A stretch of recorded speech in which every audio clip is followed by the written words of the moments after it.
ನೋಡಿ, ಬೆಂಗಳೂರಿನಲ್ಲಿ ಯಾವ ರೀತಿಯಾದಂತಹ ಪರಿಸ್ಥಿತಿಗಳ ನಿರ್ಮಾಣ ಆಗುತ್ತೆ ಅಂತ ಹೇಳಿ. ಗಂಡ ಹೆಂಡತಿ ಇಬ್ಬರಿಗೂ ವಯಸ್ಸಾಗಿದೆ. ಗಂಡ ಕೆಲಸಕ್ಕೆ ಹೋಗಿದ್ದಾರೆ. ಮನೆಯಲ್ಲಿ ಎಂದಿನಂತೆ ವೃದ್ಧೆ ಮನೆಯಲ್ಲೇ ಇದ್ದಿದ್ದು. ಫೋನಲ್ಲಿ ಮಾತಾಡಿದ್ದಾರೆ.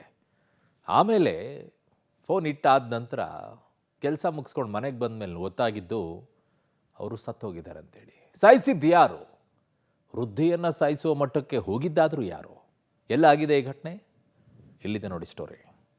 ಬೆಂಗಳೂರಲ್ಲಿ ಉಸಿರುಗಟ್ಟಿಸಿ ವೃದ್ಧೆಯ ಕೊಲೆ, ವೃದ್ಧೆಯ ಕೊಂದು ಮಾಂಗಲ್ಯ ಸೆರ ಕಳ್ಳತನ, ಪರಿಚಯಸ್ಥರೇ ಬಂದು ಕೃತ್ಯ ನಡೆಸಿರುವ ಶಂಕೆ, ಬಾಡಿಗೆದಾರರನ್ನ ವಶಕ್ಕೆ ಪಡೆದು ವಿಚಾರಣೆ. ಬೆಂಗಳೂರಿನಲ್ಲಿ ಇತ್ತೀಚೆಗೆ ಕ್ಷುಲ್ಲಕ ಕಾರಣಕ್ಕೆ ಕೊಲೆ, ಹತ್ಯೆಗಳು ನಡೀತಾ ಇದೆ. ಜೊತೆಗೆ ವೃದ್ಧರ ಕೊಲೆಗಳು ನಡೀತಾ ಇದೆ. ಕೆಲವು ಕಡೆ ಚಿನ್ನಕ್ಕಾಗಿ ಜೀವ ತೆಗೆಯುವ ಹಂತಕ್ಕೆ ಕಿರಾತಕರು ಮುಂದಾಗಿದ್ದಾರೆ. ಅದೇ ರೀತಿ ಬೆಂಗಳೂರಿನ ಉತ್ತರಹಳ್ಳಿಯಲ್ಲಿ ಉಸಿರುಗಟ್ಟಿಸಿ ವೃದ್ಧೆಯ ಕೊಲೆ ಮಾಡಲಾಗಿದೆ. ಬೆಂಗಳೂರಿನಲ್ಲಿ ಉತ್ತರಹಳ್ಳಿಯ ನ್ಯೂ ಮಿಲೇನಿಯಂ ಸ್ಕೂಲ್ ರಸ್ತೆಯಲ್ಲಿ ಅಪರಿಚಿತರು ವೃದ್ಧೆಯೊಬ್ಬರನ್ನ ಕೊಲೆ ಮಾಡಿದ್ದಾರೆ. ಮನೆಯಲ್ಲಿ ಯಾರೂ ಇಲ್ಲದ ವೇಳೆ ಅಪರಿಚಿತರು ಎಂಟ್ರಿ ಕೊಟ್ಟು ವೃದ್ಧೆಯ ಉಸಿರುಗಟ್ಟಿಸಿ ಕೊಲೆ ಮಾಡಿದ್ದಾರೆ. 65 ವರ್ಷದ ಶ್ರೀಲಕ್ಷ್ಮಿ ಹತ್ಯೆಯಾದ ವೃದ್ಧೆ ಅಂತ ಗುರುತಿಸಲಾಗಿದೆ. ಎಂದಿನಂತೆ ನಿನ್ನೆ ಬೆಳಗ್ಗೆ ಶ್ರೀಲಕ್ಷ್ಮಿ ಪತಿ ಕೆಲಸಕ್ಕೆ ಅಂತ ತೆರಳಿದ್ರು. ಮಧ್ಯಾಹ್ನ 2:15ಕ್ಕೆ ಪತ್ನಿಗೆ ಕರೆ ಮಾಡಿದ್ರು. ಈ ವೇಳೆ ದೂರವಾಣಿ ಕರೆಯನ್ನ ಸ್ವೀಕರಿಸಿರಲಿಲ್ಲ. ಮತ್ತೆ ಸಂಜೆ 5 ಗಂಟೆ ಸುಮಾರಿಗೆ ಬಾಡಿಗೆದಾರ ಪಣಿರಾಜ್ಗೆ ಕರೆ ಮಾಡಿ ತನ್ನ ಹೆಂಡತಿಗೆ ಫೋನ್ ನೀಡುವಂತೆ ತಿಳಿಸಿದ್ರು. ಈ ವೇಳೆ ಪಣಿರಾಜ್ ಕೂಡ ಹೊರಗಡೆ ಇರೋದಾಗಿ ಹೇಳಿದ್ರು. ಸಂಜೆ ಮನೆಗೆ ಹೋಗಿ ಕಾಲ್ ಮಾಡೋದಾಗಿ ತಿಳಿಸಿದ್ರಂತೆ. ನಂತರ ಮನೆಗೆ ಬಂದ ಪಣಿರಾಜ್ ಶ್ರೀಲಕ್ಷ್ಮಿ ಪತಿ ಅಶ್ವಥ್ ನಾರಾಯಣ್ಗೆ ಕರೆ ಮಾಡಿ ನಿಮ್ಮ ಪತ್ನಿ ನೆಲದ ಮೇಲೆ ಬಿದ್ದಿದ್ದಾರೆ ಅಂದಿದ್ದ. ಕೂಡಲೇ ಓಡೋಡಿ ಬಂದ ಗಂಡ ಶ್ರೀಲಕ್ಷ್ಮಿಯನ್ನ ನೋಡಿದಾಗ ಉಸಿರಾಡದೆ ಇರೋದು ಗೊತ್ತಾಗಿದೆ. ಬಳಿಕ ಬೆಡ್ ಮೇಲೆ ಮಲಗಿಸಿ ನೋಡಿದಾಗ ಪತ್ನಿಯ ಕುತ್ತಿಗೆಯ ಬಲಭಾಗ, ತುಟಿಯ ಮೇಲೆ ಪರಚಿದ ಗಾಯದ ಗುರುತು ಪತ್ತೆಯಾಗಿದೆ. ಹೀಗಾಗಿ ಪರಿಚಯಸ್ಥರೇ ಕೊಲೆ ಮಾಡಿರುವ ಶಂಕೆ ವ್ಯಕ್ತ ಆಗಿದೆ. ನಾವು 9:30 ಡ್ಯೂಟಿಗೆ ಹೋಗಿದ್ನಿ. 2 ಗಂಟೆಯಿಂದ ಫೋನ್ ಮಾಡ್ತಾ ಇದ್ದೆ, ರಿಸೀವ್ ಮಾಡಿಲ್ಲ. ಡೌಟ್ ಆಗಿ ಟೆನೆಂಟ್ಗೆ ಫೋನ್ ಮಾಡ್ದೆ. ಕೆಳಗಡೆ ಬಿದ್ದೋಗಿದ್ರಂತೆ. ನಾನು ಆಟೋ ಮಾಡ್ಕೊಂಡು ಹೋದ. ಅಲ್ಲಷ್ಟೊತ್ತಿಗೆ ಏನೂ ಇಲ್ಲ. ನಮ್ಮ ಮಿಸ್ಸಸ್ ಅವ್ರ ಅಕ್ಕನ ಹತ್ರ ಮಾತಾಡಿದ್ದಾರೆ. ಮಾಮೂಲಿ ಡೈಲಿ ಮಾತಾಡ್ತಾ ಇರ್ತಾರೆ ಅಷ್ಟೇ. ಯಾರೋ ಬಂದಿದ್ದಾರೆ, ಆಮೇಲೆ ಮಾಡ್ತೀನಿ ಅಂತ ಇಟ್ಬಿಟ್ರಂತ ನಮ್ಮ ಮನೆಯವರು. ಆಮೇಲೆ ಕಾಂಟ್ಯಾಕ್ಟ್ ಇಲ್ಲ. ಡೌಟ್ ಏನಿಲ್ಲ ಸರ್. ಇವಾಗ ಪೊಲೀಸ್ ಸ್ಟೇಷನಲ್ಲಿ ಯಾರು ಮುಂದ್ಗಡೆ ಟೆನೆಂಟ್ ಇಬ್ಬರನ್ನ ಕರ್ಕೊಂಡೋಗಿ ಒಳಗಡೆ ಹಾಕಿದಾರಂತೆ. ಅವ್ರು ಎಂಕ್ವೈರಿ ಮಾಡ್ತಾ ಇದ್ದಾರೆ. ಅವ್ರು ಮಾಡಿದ್ಮೇಲೆ ಗೊತ್ತಾಗುತ್ತೆ.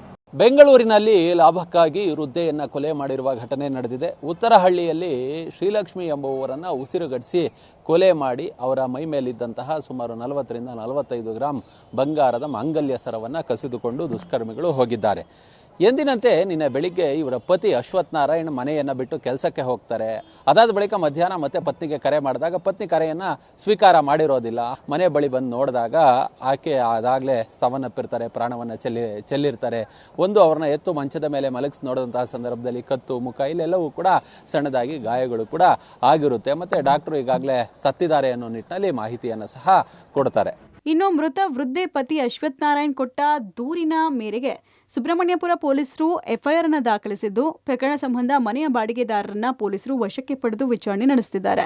ಕಳೆದ 6 ತಿಂಗಳ ಹಿಂದೆ ಬಾಡಿಗೆದಾರರು ವೃದ್ಧೆಯ ಮನೆಯಲ್ಲಿ ವಾಸ ಇದ್ರು. ಕೊಲೆಯ ಬಳಿಕ ಮನೆಯಲ್ಲಿದ್ದಂತಹ ಚಿಕ್ಕ ದಿಂಬು ಮಿಸ್ ಆಗಿರುವ ಹಿನ್ನೆಲೆಯಲ್ಲಿ ಪರಿಚಯಸ್ಥರೇ ಕೊಲೆ ಮಾಡಿರುವ ಶಂಕೆ ವ್ಯಕ್ತ ಆಗಿದೆ.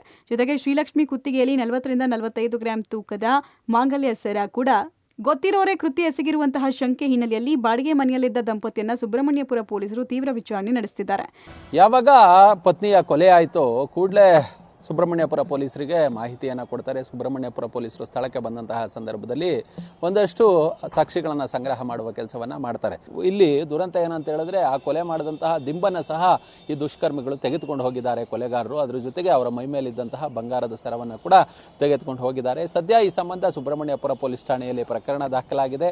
ಇಲ್ಲಿ ಈ ಹಿಂದೆ ಅದೇ ಬಿಲ್ಡಿಂಗ್ ನಲ್ಲಿ 6 ತಿಂಗಳ ಹಿಂದೆ ಬಾಡಿಗೆಗೆ ಬಂದಿದ್ದಂತಹ ದಂಪತಿಗಳ ಮೇಲೆ ಒಂದಷ್ಟು ಅನುಮಾನಗಳು ವ್ಯಕ್ತವಾಗ್ತಿದೆ. ಹೀಗಾಗಿ ಪೊಲೀಸರು ಅವರನ್ನ ವಶಕ್ಕೆ ಪಡೆದು ವಿಚಾರಣೆಯನ್ನ ನಡೆಸುವ ಕೆಲಸವನ್ನ ಮಾಡ್ತಿದ್ದಾರೆ. ಆದಷ್ಟು ಶೀಘ್ರದಲ್ಲೇ ಕೊಲೆಗಾರರನ್ನ ಪತ್ತೆ ಹತ್ತೀವಿ ಅನ್ನೋ ನಿಟ್ಟಿನಲ್ಲಿ ಪೊಲೀಸರು ವಿಶ್ವಾಸವನ್ನ ವ್ಯಕ್ತಪಡಿಸುತ್ತಿದ್ದಾರೆ. ಇನ್ನು ಮೃತ ಶ್ರೀಲಕ್ಷ್ಮಿ ತನ್ನ ಅಕ್ಕನ ಜೊತೆಗೆ ಮಧ್ಯಾಹ್ನ ಕೊನೆಯ ಬಾರಿಗೆ ಫೋನ್ನಲ್ಲಿ ಮಾತಾಡಿದ್ರು ಅಂತ ವೃದ್ಧೆಯ ಪತಿ ಹೇಳಿದ್ದಾರೆ. ಅಕ್ಕನ ಜೊತೆ ಮಾತನಾಡಿದ ಬಳಿಕ ಹಲವು ಬಾರಿ ಪತಿ ಕರೆ ಮಾಡಿದ್ರು ಸ್ವೀಕರಿಸಿರಲಿಲ್ಲ. ಬಳಿಕ ಅನುಮಾನಗೊಂಡು ಮನೆಗೆ ಬಂದು ನೋಡಿದಾಗ ಪ್ರಕರಣ ಬೆಳಕಿಗೆ ಬಂದಿದೆ. ಪ್ರಕರಣ ಸಂಬಂಧ ಸುಬ್ರಹ್ಮಣ್ಯಪುರ ಪೊಲೀಸರು ತನಿಖೆಯನ್ನು ಚುರುಕುಗೊಳಿಸಿದ್ದಾರೆ. Narasimhamurthy, crime bureau, public TV.